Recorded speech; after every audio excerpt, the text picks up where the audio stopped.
We're going to give this a try. I've got about a 5-second delay on my monitor, so I'm not sure what that's going to mean. But we're going to have a look. This is Dave Burns again, Copper Gardens. For the millions of you that like to look at my work, what we're going to do right now is have a look at a gate, a driveway gate, one of a pair that will be installed hopefully within the next several weeks. A less botanical theme than is typically mine, and much more of an architectural theme. And it has caused us no small amount of angst, anguish, and difficulty, because there were elements that came up. Let's just walk around the thing. See, this is the gate, very partially done, in that there will be infill panels here on the sides, in the middle, and across the arch at the top that look about like these, because these are them. They all have texture imitating to give a kind of a tree bark look, and the object is to have a kind of a tree bark looking driveway gate. So this is coming together, but we just had a discussion with the owner, a very, very, very critical owner, I have to say. Very, very hard to deal with. Happen to know him pretty personally, or I couldn't get away with that line, would I?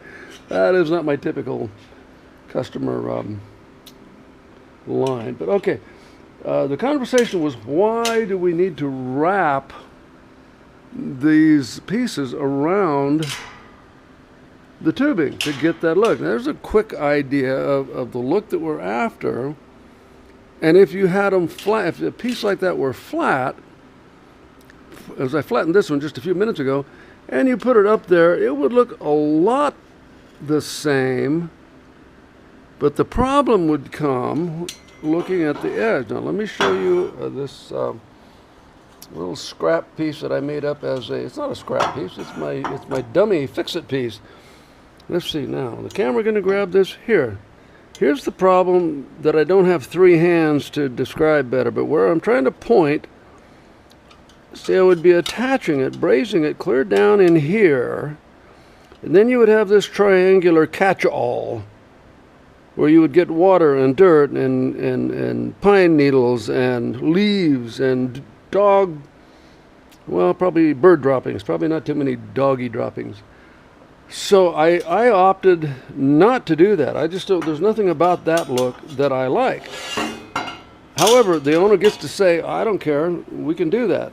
And that's not illegitimate.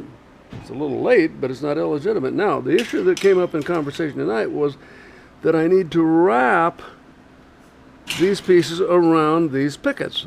And as far as I'm concerned, I see no other way to do it. That, to me, has a finished look. When you get down at an optimum angle, if this works, I hope it does, where this is a very clean, finished, polished, if you will, finished look, that's because I intend to wrap it, and wrap the backside with another sheet already made up, ready to go.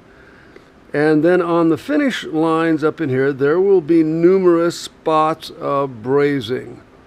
Those spots will have to be tapped and hammered and gently persuaded to go back and lay down and be quiet. But then that's part of the value of this high texture, in that a little bit of ripply-doo, I think ripply-doo is a technical term, that we might end up with will kind of fall in line with the texture that we put in the metal. That's the best and quickest description of the complication that I wanted to tell the client what we're talking about. If this were a steel gate, we'd probably be using square tubing. You fundamentally cannot get square copper tubing, and that's what I do, is copper gates. You can, actually, in truth, you can order it. It's about $1 million a foot. I exaggerate to make a point. It's not a common item. It has to be very, very specially ordered in vast quantities. It's not going to happen in terms of my fabrication of driveway gates. So, since that one's out, this was my choice of a proper look, a finished look that would make some sense, but it takes time. How else are you going to put it right there, right over that thing? You're going to have to notch this thing out carefully and by hand to get that to fit and look appropriate. And then they'll have to be dressed around here to match up kind of clean and close. It ain't easy. Now, going back to this, it would simplify that part of the work if you're willing to accept a catch-all, a basin down here. We'll pick up, we already talked about that. Now on the double entry gate on the other side of the property, we're talking about doing it twice. So you've got a double catch-all. Now we could drill and leave some holes for things to get through, and then I assure you, you will have grass and things growing out of the middle of them before too long. That's just going to happen, and the fix it for that is called Roundup. You're not going to take the gate apart. So that's kind of a quick. Well, it wasn't quick enough. We've been going here for, oh my God, 5 minutes already. But I don't know how to express the issue any better or quicker than that. And to try to put across, look, may I brag? Look what a nice look this is. What a nice set of lines. This is a dramatic gate. As I say, not my typical style, but I'm loving doing it. Oh, note too, by the way, oops, I'm looking right into the light. I don't know if that'll work. I'm sure it won't. On the dummy that we made earlier, I did not put a pointed tip on the outer edge of the gate. Where's my dummy? No, don't quit looking for me. Here it is, right over here. I had done it. I came up, excuse me, to a flat spot.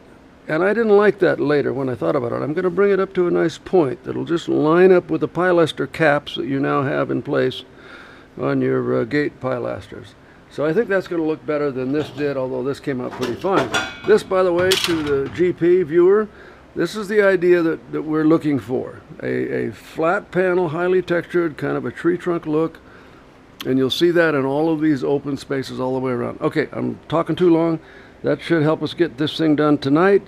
Thanks for viewing, and we'll talk to you all later. Take care. Bye.